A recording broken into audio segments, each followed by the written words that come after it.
beings. But it was not then that his inward journey began. First, he went on to conquer the fashion world by becoming one of the first male supermodels.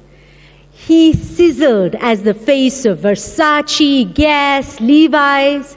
He made us drool as Madonna's topless love interest in her video, Express Yourself. Then after a chance meeting with Nelson Mandela, he decided to give up the high life and journey inwards to find a greater purpose and balance. He studied in various schools and trained in ashrams in India. He read and even wrote several books deconstructing the 500,000-year-old wisdom of Ayurveda in easy-to-understand terms, and slowly became the most sought-after yoga and Ayurvedic therapist and the go-to guru for all of Hollywood. So if you're really stressed, or having a major crisis, or the time has come for you to make that big change in your life, and you have the will and of course the cash, then he will move in with you, take stock of your life, change your goals, your diet, your life, and put you right back on track. Please put your hands together to welcome Yogi Yogi Cameron.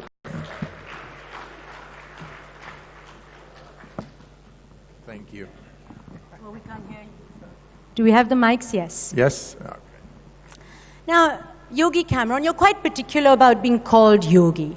Yeah. Why is that? I mean, a rose by any other name would smell as sweet. Is it because you want to honor the journey that you've come from, or is it to remind yourself of who you need to be?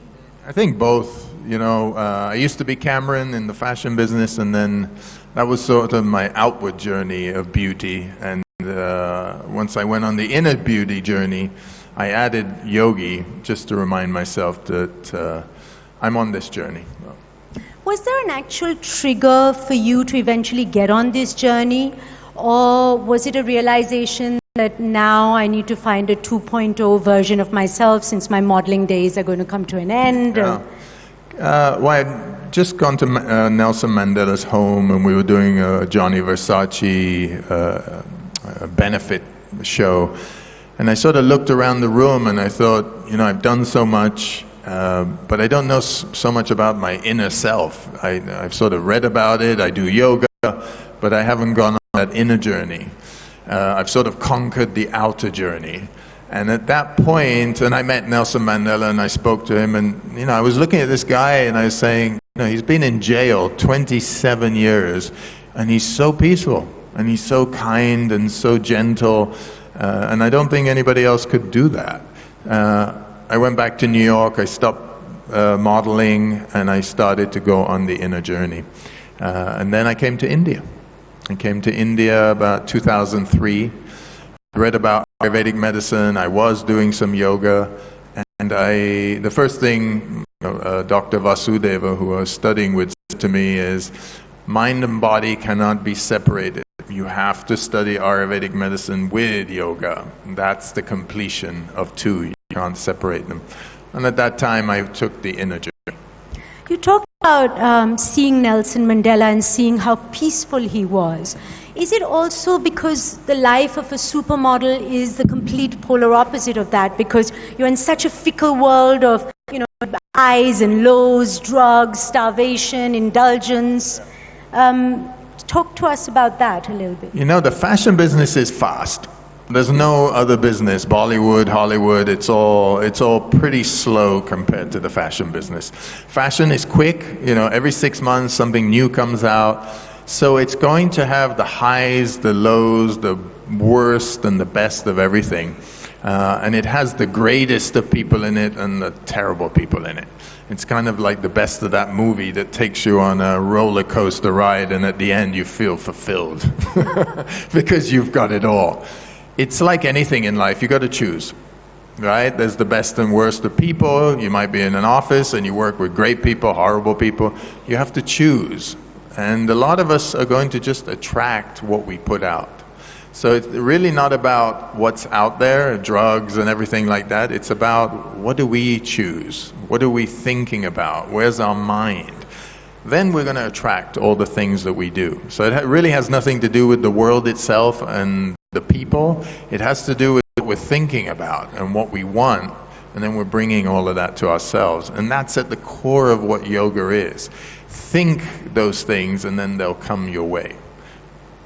But, you know, for a young person, let's say, who, because that's been your career, so let's talk about that for a second, that if a young person wants to be a supermodel, but yet doesn't want to lose themselves, wants to be centered and, you know, live the yoga code, as you say, how do they do it in practical terms? Because you still have to chase the, you know, the next casting, the big roles, there's a casting couch sometimes. You got to play the game. How do you balance both? Well, if you want to go into the jungle, there's wild animals, right? You can't say, I want to go into the jungle and I want to go into the forest, but I don't want to be attacked. Well, I can't guarantee that, right? I want to jump in the water, but I don't want to get wet. It's not possible, right? So there's a terrain that goes with every job, you know, with Bollywood, with Hollywood, with corporate life, with Wall Street. You go in it knowing that it already exists and that you have to find your rhythm within it. You can't expect that world to be different. You can't go in there and say, I'm going to change it. You have to say, how am I going to live within peacefulness within it?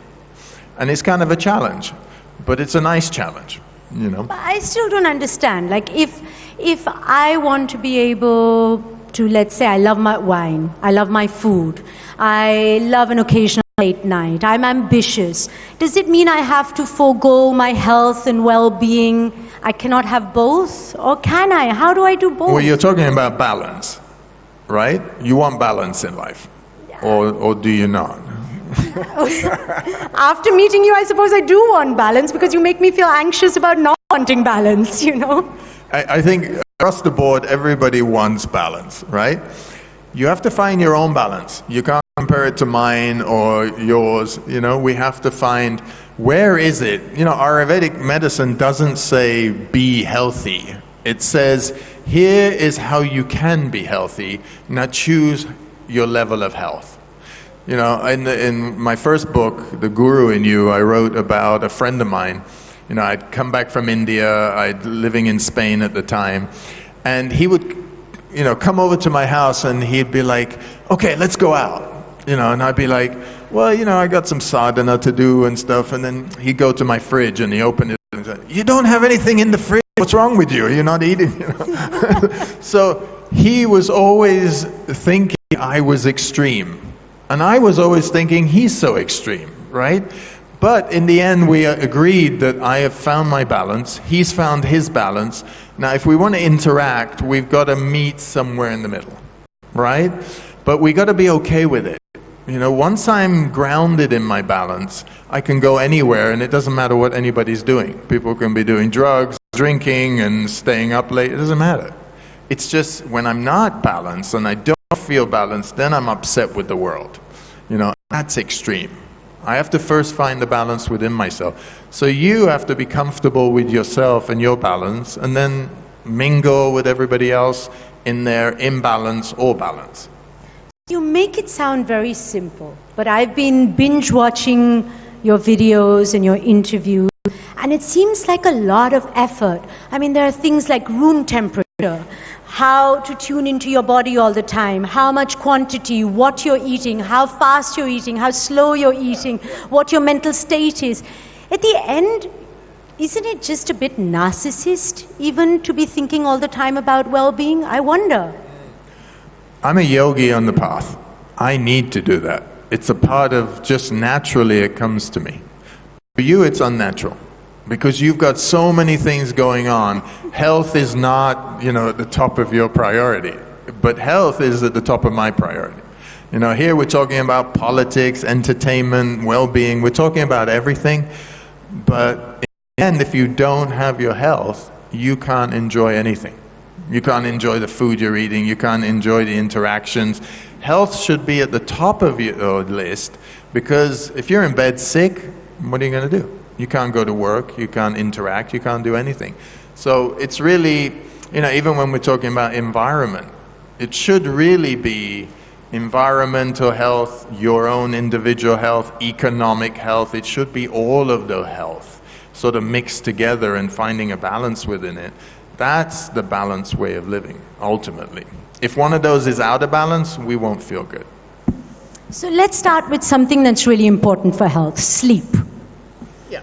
And we've become a planet of bad sleepers. I don't know anyone, I mean, does everyone sleep well in this room? How do people sleep? Tell me, raise your hand if you're a bad sleeper for any reason. Not bad, I thought there'd be more. Okay. So No, the rest of them are asleep. wake up. So how much is the right amount of sleep? What is the biggest culprit for sleeping badly, and what can we do to fix it? So Ayurveda will say that sleep is individual, depending on your dosha.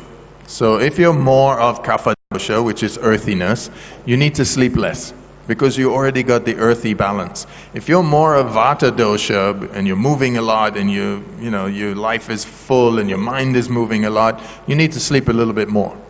And then you have to see in the moment, how much sleep do I need? Because if you're exhausted, well, you need some sleep. But then you need deep sleep. You could sleep 9 hours and not get rest. So it's not exactly the amount of sleep, it's the quality of sleep that you get. That's why when people take a pill and they sleep, the body's sleeping, but the mind is still moving. So you can sleep 4 hours of deep sleep and feel completely refreshed, and you could sleep 9 hours and get no rest. So it's really, really individual. Everything we do is individual. That's why I said the balance for you is individual. You have to know your own balance. Nobody can tell you that. I can't tell you that. So what is the biggest culprit for bad sleep, and how do we what is the first step we can take to fix it? I think we've gone past the stage where, the trend has been, and you pick up a magazine and it will say the 5 things to do or the 1 thing to do. I think we've gone past that stage environmentally. There's no more let's just do 1 thing. And physically and mentally, we've gone past that stage where it's just do 1 or 2 things. It doesn't work anymore. And we see that. It's really about a lifestyle change. We have to make the change. It doesn't have to be overwhelming. It has to be about, I have to get good sleep.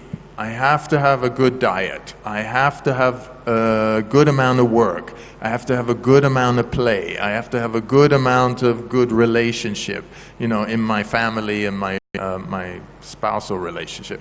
So it's a balance of all of it.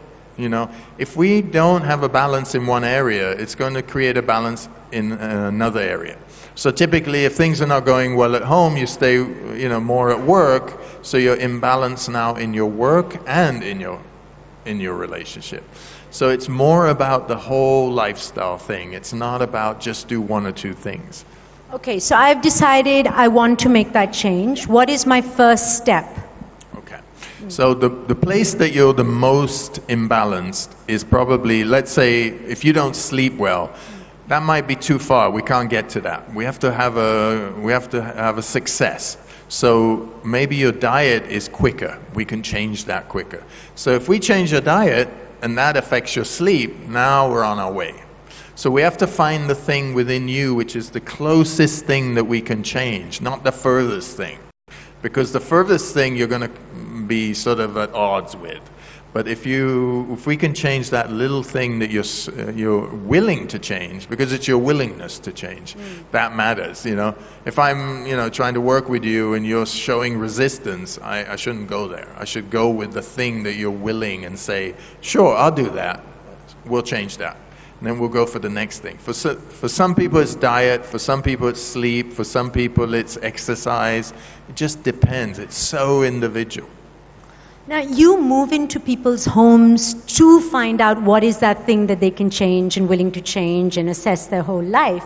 Yeah. A lot of the times, we either hate or fall in love with the messenger and not just the message. And given the way that you look, have there been occasions where your clients want more than just your counsel? You mean, do they attack me? No, yes. I mean, do they fall in love with you? At times. And then what do you do with that? Oh, you can diffuse that. It's not a problem. Because, in India we have a real, how would I say, a blind devotion to a guru. We use the guru as a crutch. The disciple-guru relationship is very complex. Do you have anything to elaborate about that? Because you've been here long enough to study that. Yeah. If you fall in love with your guru in a sort of romantic way, it's probably not the right guru. If you fall in love with the guru in a passionate way, but it's not sexual, it's not in that way, then it's probably the right guru. So if I'm working with you and you fall in love with me, then something I'm doing, not something you're doing. So it's never happened to me in that sense. And your own guru, even though you said, I'm really happy now, I've found my peace here. This was Dr. Vasudev when you worked with him. He's my Ayurvedic guru. He's your Ayurvedic, but he forced you and almost coaxed you into going out there and saying, look, given the way that you look, given the connections that you have, go take that message to the West. Is that what happened? Yeah. Can you explain that? Yeah, when I came to India and I studied and I'd stayed here a long time, you suddenly feel in this place of bliss. And I was having a conversation with him and I said, I'm thinking of staying in India and being here. And he said, well, what are you going to do here? And I said, well, I'll meditate. And he said, well, that's useful because I've taught you all this thing for like nearly 10 years and now you're going to just meditate. So it was kind of the wrong answer. And he said, Devi, God, whatever you want to call the divine, has taken this body and it looks a certain way. It came from the fashion business. You have to go and use it. And the best place for you is in Hollywood and that side of the world because they will react to you in a certain way and listen to you. Maybe they won't listen to me, but they'll listen to you because, how you look and the physique is important to them. So he was the one who said, just go and be there because actually I wanted to stay here and be here because India is more like home to me, So I think it shows that all of us have to use what we're given. That's the most important thing because this body is like clothing, this is one set of clothing on top of a clothing. So we have to use what we're given and that's the way we make the biggest impact. You've made quite an impact in Hollywood. I mean, your clients read from Ellen DeGeneres onwards. What is it about you that you have as a guru or as a therapist that others don't? What sets you apart according to you? I think my past, being in the fashion world, people relate to me. It's all about relatability, right? I relate to my guru because I lived in Iran. I was growing up in a very sort of not backward way, but it's like it was a very third world country. So I look towards a very authentic, particular kind of teacher. So being from the fashion world, sort of like beauty icon and all that, they relate to me. So they say, oh, if you can do it and you've done it and it's not so strange. Because a lot of the yoga practices, Ayurvedic treatments and stuff, they can be very strange, but tell me the strangest one that you've done. Well, when you're doing vomiting therapy or you're doing these kind of things, it's very strange. Actually, when I was with Ellen DeGeneres, I lived in a house for about 4 months, took care of her health. And one day I was doing all these treatments for her and she's like, you're not doing an enema, are you? There's no way we are doing that. And we're not vomiting, okay? None of those two things, because I read all about that, Did she do it? No. So there's a limit to everybody's sort of freedom with that. What was very interesting to me was your take on water.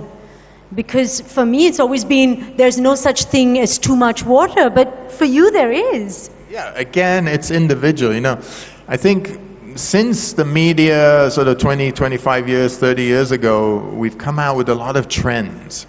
And the media is the first one that reports on it.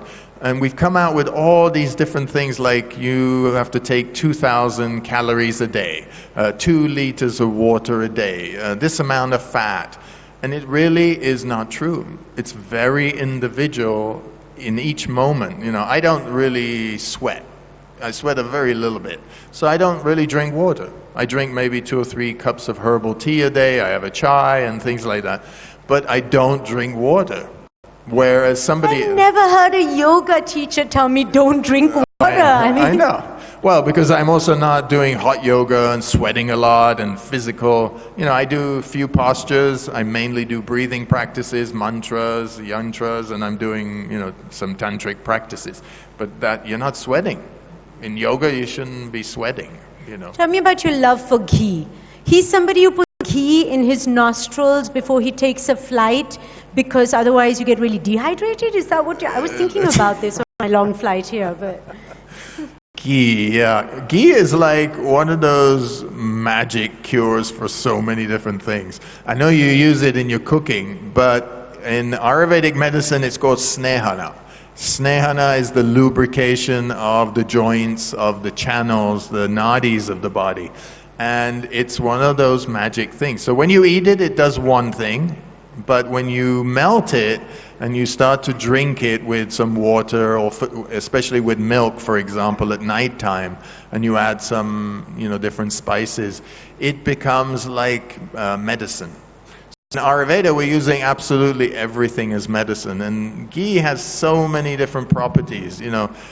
Digestion, for example. If you want to correct your digestion, just taking a little bit of ghee that's melted and you take it with a little bit of hot water, it's amazing. It does amazing things for you. And lubrication of the joint, for example, as we get older, there's very little ways of getting into the joints, and ghee is one of the ways that we can get into that. Now, as a planet, again, we're obsessed with remaining younger and younger and healthier and healthier.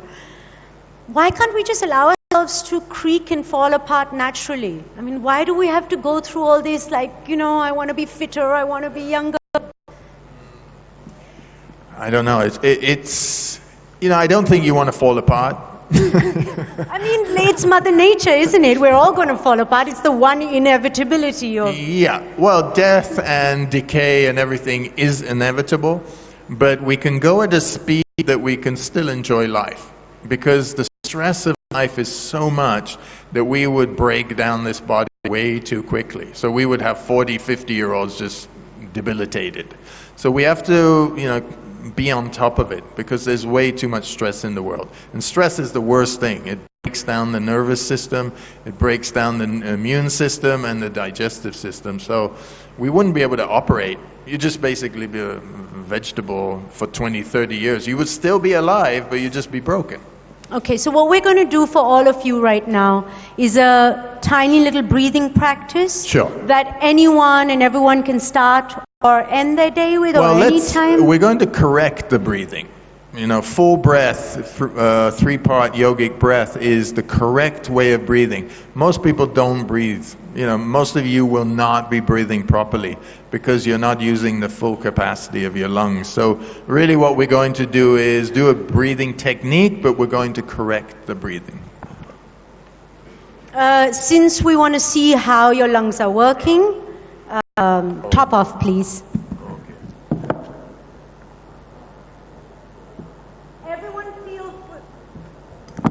Everyone feel free to join in, because this is for your benefit.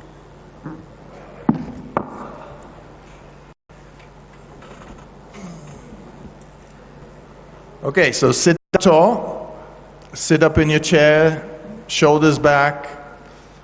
Yeah. The reason you do this is because the spine needs to be straight when you're doing your breathing practice. So I'll do it sideways as well so you can see the stomach is going to come out like this. So you got to pop it out, and the chest has got to pop out. So when you inhale completely into the stomach, into the chest, and when you exhale, the chest goes down, and you suck the stomach in all the way for a full breath. So you inhale, and you exhale, the chest relaxes, and you bring in the stomach all the way. So your shoulders don't move, your shoulders are still straight, your chest is open. You really expand the stomach as much as you can, the chest as much as you can, and you relax as you exhale. So close the eyes so you internalize. So you're inhaling the stomach out, the rib cage to the side, and the chest out. You're exhaling the chest, and you pull the stomach in all the way for a full breath. One more round. Inhale. Exhale the chest, rib cage, and pulling the stomach as far as you can for the full breath. Good. So if we had taken your heart rate, for example, your heart rate would have come down and your blood level would have come down as well. So it is very simple but miraculous. So if there was a silver bullet that all of us could take every day from Ayurveda, what would it be? Would it be haldi, ghee? Tell us the one thing that we take every day, starting today, that will change our well-being. Yeah, turmeric should be a part of your diet. Ginger should be a part of your diet, simply because they're like a medicine cabinet unto their own. Ghee should be in your diet as well. And then there's many different preparations in Ayurveda that should be in your diet as well. The beautiful thing is you live in India, so all of this stuff is available to you in a moment. And you probably got a lot of these things at home already. You know, you should talk to your grandparents. The grandparents know all this stuff. It's just the modern living, we've forgotten it, you know. But when I lived in Iran, you know, we had a cold, grandparents would take licorice, help the digestion and things like that. So speak to your grandparents, they know all this stuff. Absolute last question. If you had to give an Ayurvedic tip to Prime Minister Modi, what would it be? You know, the beautiful thing is Modi has a sadhana. That's the interesting thing. And, you know, from what I hear from everybody, he's a great ruler and he's pretty sattvic. And he says he gets up every day and he does his sadhana. And you know, somebody like me who's foreign comes here to train and be with Guru and do the sadhana every morning. And really, when we're talking about balanced politics, balanced environmental health, balanced health for ourselves, really for somebody like me, it starts in the morning. I get up early, you know, 4 o'clock in the morning, and I do my sadhana. Because if I get up in the morning and I grab my tea and coffee and my paper and my phone, now the outside world has my attention. It took my attention. But if I do my sadhana, I go inward, and now Devi, that God within me, has my attention. That will speak to me. You know, Atma. Atma will tell me what it wants me to do in this body. And that's the difference. So if you don't have a sadhana, you should, you know, train and have it. And for you who do, you know the difference it makes when you wake up in the morning. You're a much more sattvic person when you go out into the world after doing your sadhana. Thank you very much. Big round of applause, ladies and gentlemen.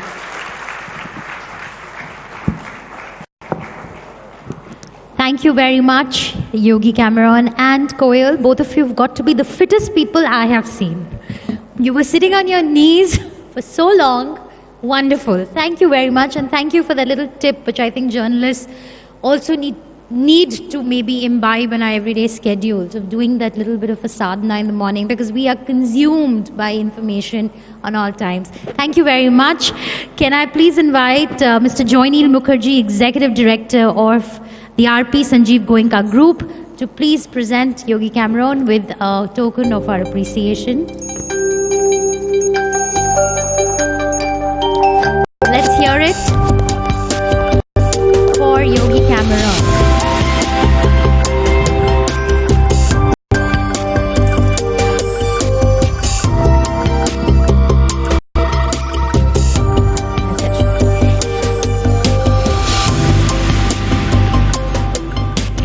Well, with that, we move on to our next session. We bring the conversation back to Kashmir, which has had a communication shutdown for almost over a month. Our next session, The Sound of Silence, How Can Hearts Be Won in Kashmir?